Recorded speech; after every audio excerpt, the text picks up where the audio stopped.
আজ বাংলাদেশ একটি গভীর সংকটময় মুহূর্তের মধ্য দিয়ে যাচ্ছে। এখন পর্যন্ত আমাদের প্রাপ্ত খবর অনুযায়ী আওয়ামী লীগ, ছাত্রলীগ, যুবলীগের সন্ত্রাসীরা গুলি করে কুপিয়ে প্রায় 30-এর অধিক শিক্ষার ছাত্র জনতাকে হত্যা করেছে এবং দিন শেষ হতে হতে এই সংখ্যাটা কোথায় গিয়ে দাঁড়ায় আমরা জানি না। এরই প্রেক্ষিতে আমরা একটি সিদ্ধান্ত নিয়েছি, আমাদের একটি জরুরি সিদ্ধান্ত মোতাবেক আমাদের যে 6 তারিখের যে লং মার্চ টু ঢাকা কর্মসূচি ছিল সেটিকে আমরা একদিন এগিয়ে নিয়ে এসেছি, অর্থাৎ আগামীকাল 5ই অগস্ট সারা দেশের মুক্তিকামী জনতাকে ঢাকার উদ্দেশ্যে রওনা হওয়ার জন্য আমরা আহ্বান জানাচ্ছি। যারা পারবেন, যাদের পক্ষে সম্ভব হবে, আজ রাতেই আপনারা ঢাকার উদ্দেশ্যে রওনা হয়ে যান। আমরা আগামীকাল সারা দেশের মুক্তিকামী জনতাকে ঢাকায় আসার আহ্বান জানাচ্ছি।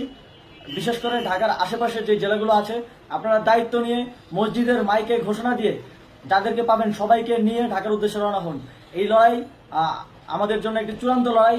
আমরা চূড়ান্ত ঘোষণার জন্য প্রস্তুত, আমরা গণভবনের দিকে যাত্রার জন্য প্রস্তুত এবং সেই উদ্দেশ্যেই আপনারা সবাই ঢাকা আসুন। আমরা আপনাদের সবাইকে নিয়ে আমাদের চূড়ান্ত দাবি আদায়ে এগিয়ে যাব। আমি জানি না সমন্বয়করা আজকে রাতে বেঁচে থাকতে পারবে কিনা, কিন্তু আপনাদের উপর আমরা এই দায়িত্ব দিচ্ছি। আপনারা সবাই নিজ দায়িত্বে ঢাকায় আসবেন আগামীকাল এবং পরশু পরিস্থিতি বিবেচনা করে পরশু গণভবনের দিকে 4 দিক থেকে আমরা রওনা হব।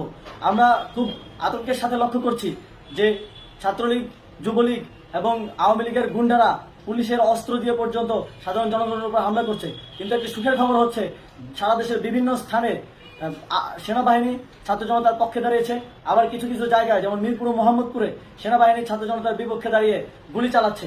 আমরা সেনাবাহিনীর প্রতি আহ্বান জানাতে চাই, আপনারা এদেশের নাগরিক এবং আপনারা এদেশের নিরাপত্তার দায়িত্বে আছেন, এদেশের জনগণের যানবাহনের নিরাপত্তার দায়িত্বে আছেন।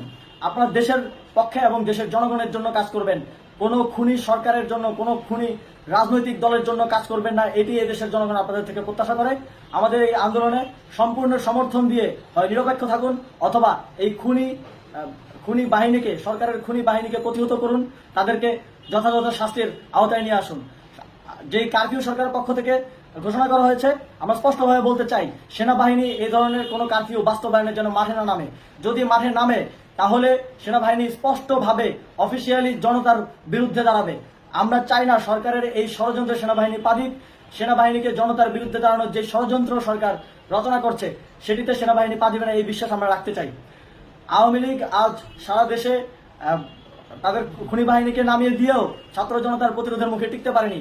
রাজপথের পরাজিত শক্তি হিসেবে তারা সেনাবাহিনী সহ অন্যান্য বাহিনীকে আমাদের বিরুদ্ধে কাজে লাগানোর চেষ্টা করছে। এই চেষ্টাকে, এই ষড়যন্ত্রকে ব্যর্থ করতে হবে এবং আগামীকাল সারা দেশে মসজিদে মসজিদে ঘোষণা দিয়ে